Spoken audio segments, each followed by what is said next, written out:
right. Howdy, David. We are getting ready to jump into another video about AFS. And today the topic is safety. And, you know, sometimes I'm a little slow to the game, but you all are essentially a safety company that hides inside of a construction company. I was listening to We are. one, yeah, exactly. I was listening to one of your team members last week. It was Becky, and she said very, very clearly, my job is to save people's lives. And I thought that that was awesome. That in her day-to-day work, she sees that the end result is saving people's lives.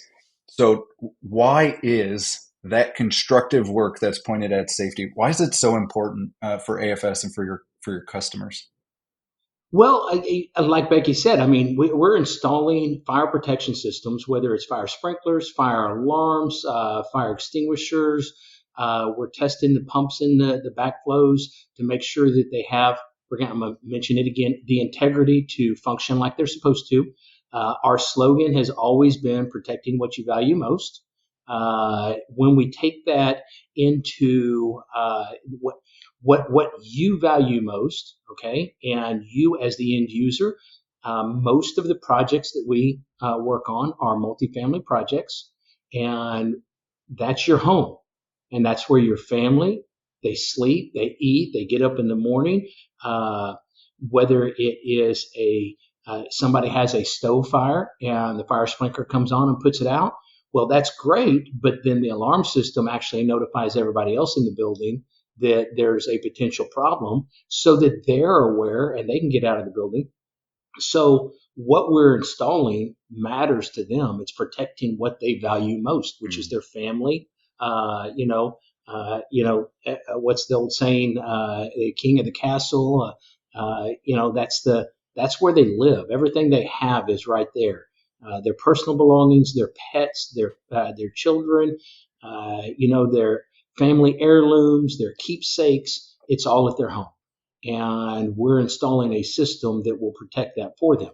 So on that side of safety, we're providing a safe space for them to be able to raise a family and live without the fear of a fire destroying everything that they have. Yeah. Eh, And when we look at the news, that we see a big apartment fire on the news. Well, the big apartment fires are the ones that are in the older properties that don't have these systems in them. And then you hear, I never see it on the news, but a property manager or a maintenance lead will call me and say, hey, we had a fire last night. And I'm like, oh, really? What happened? And of course, the fire sprinkler came on, put it out. The alarm system notified the residents. They got out. Fire department shows up, turns the water off, cleans up the mess, and everybody's good. But they still have a home, too. yeah. Yeah.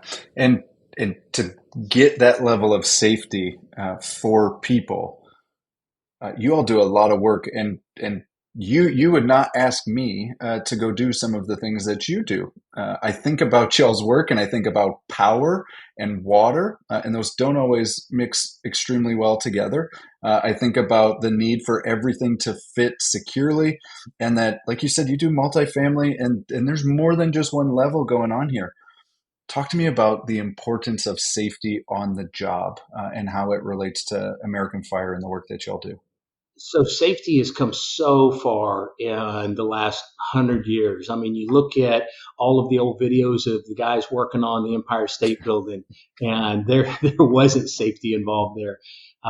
It is so important to us because we are here.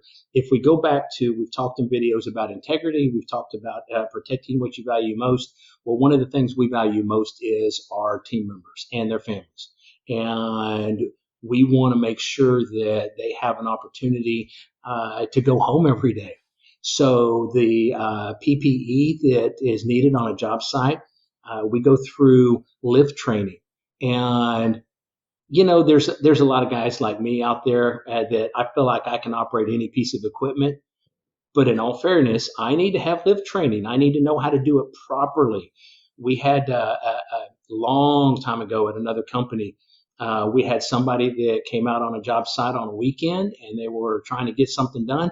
And this was an older, experienced fitter. He knew what he was doing, and he borrowed somebody else's lift that Saturday. And when he did, he didn't do a safety inspection on that lift, and that lift actually failed on him, and he ended up breaking an ankle, and it caused him some problems. So it's not just knowing how to work the equipment, but how to inspect the equipment to make sure that it's safe to use.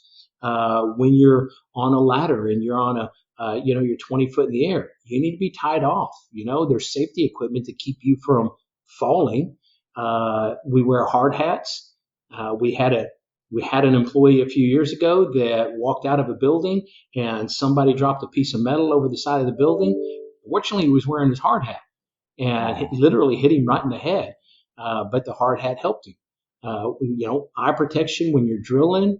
We don't want to see somebody have an eye problem, have to go to the emergency room to have something dug out of their eye. Eye protection is very important. So it's up to our guys on the job site. Now, our safety manager, Juan, he does a great job. He goes out to the job sites. He assesses the job sites. He talks to the foreman. He comes back. He talks to the project managers. And it's his job to make sure that they have the right equipment. But it's also his job to make sure that they're trained to assess the area that they're working in. And they've got to be able to, OSHA has a section on job site assessment. And you have to be able to look at that. And if a foreman walks up and there's some reason that particular situation calls for extra PPE, then he needs to be able to know that. And that's very important to us for him to recognize it. He's got to call his project manager or one of the two, and say, hey, guys, we're doing something different out here. We need this. And whether that's a totally different type of a fall protection system or whatever it is, they need to be able to assess that, to know and recognize the danger involved with that, so that the entire crew operates safely. Yeah. And it's not just, obviously I'm concerned about our guys, but I want our guys to be able to walk into an area and recognize when somebody else is not being safe, because our guys may be doing everything perfect. But if the other trades around them aren't, then that's putting our people in danger. So it's really more about training. We've talked about training, we've talked about safety, but the two have to go together. Yeah. And we have to continue to train. Everything changes every day. Technology changes. We get new equipment, new tools, and we need to be able to train them to make sure they're using them right and that they're using them responsibly and in a safe manner. And I heard you outline something really powerful and clear, is that the individual that goes onto the job site, that identifies something, that they have to elevate it if it's not as expected, if they don't have what they need, if they need to call their PM, if they need to call Juan, if they need to do these so that they can get it to a safe place. If you kind of turn it around and give everybody on AFS a guide to what does it look like for you to be a safety leader, to own and see what's needed and to elevate it when, hey, this is what we need so that everybody else on this site can operate safely. What would you guide them into doing? I would guide them into, I mentioned it already, but just the assessment part of it. And that's where Juan comes in. If there's something that pops up on a job site, Juan is a phone call away. Juan will come out. He'll look at the situation. He'll help guide. That needs to happen at the beginning, not at the end. If we've got a project manager that instructs a foreman and his crew to go do something that they don't feel comfortable doing, or if we've got a foreman that says, hey, you guys go over here and work on this, and they walk in, because it's not just the foreman that needs to be trained. The guys need to be trained too. And if they walk in and they start doing the job, but they're not happy about the equipment that they have, then they need to stop doing the job before and come back and say, hey, man, we really need some hearing protection. If we use powder-driven tools that actually use a 22 shell to actually sink stuff in concrete, well, you've got to have hearing protection. Well, I don't want that guy to go over there and use that tool. His foreman didn't give him hearing protection. He goes over there because he was instructed to do a job. He does it all day long, and at the end of the day, he can't hear anything around him because he's been using this tool all day. We've got several tools that are very, very loud. You got to have hearing protection for them. Let us know beforehand, assess the situation beforehand, and let us know so we can fix it so that everybody does it safe. Because the last thing in the world we want to have is an accident after the fact. And man, if he'd just been wearing eye protection, if he'd just been wearing a hard hat, I don't want to do that. I want to know, oh, thank goodness he was wearing a hard hat. Yeah. And what do you do when you find yourself as a team member at AFS? You're in there, you're on the project. It's dynamic, like you said. Things are changing. What do you do as soon as you find yourself in an unsafe situation, or if you realize that, oh, I might not have properly assessed this, but here's what I think's going on right now? What do you do Back then? off of back off of it immediately.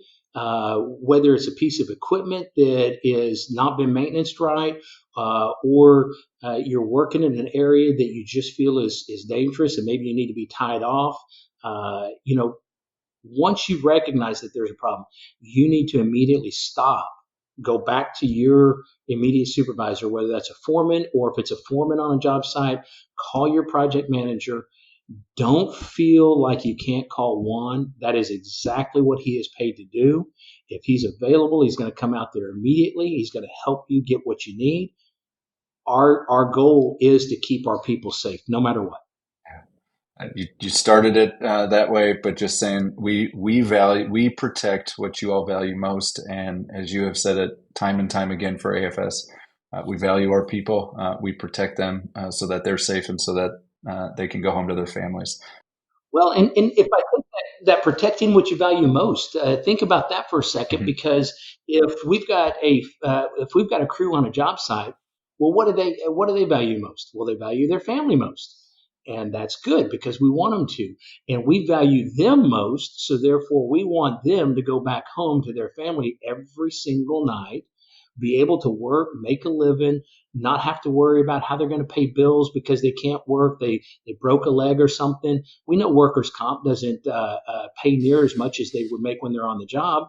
We don't want them to have to worry about that. We want them to go home every night safe, be able to play catch with the kids, be able to go to the soccer games, be able to go to the PTA meetings, go meet the teachers.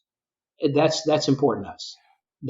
That's part of the reason we started American Fire when we did and how we did is because our team's family lives are very very important to us. We want them to be able to enjoy being that little league coach, be able to go and spend time at a a family reunion picnic, and they've got to enjoy their time with their families because at the end of the day, once they once they get through working, they're retired, and now that all they're going to do is spend time with their family, and we want them to make it there and be happy with it.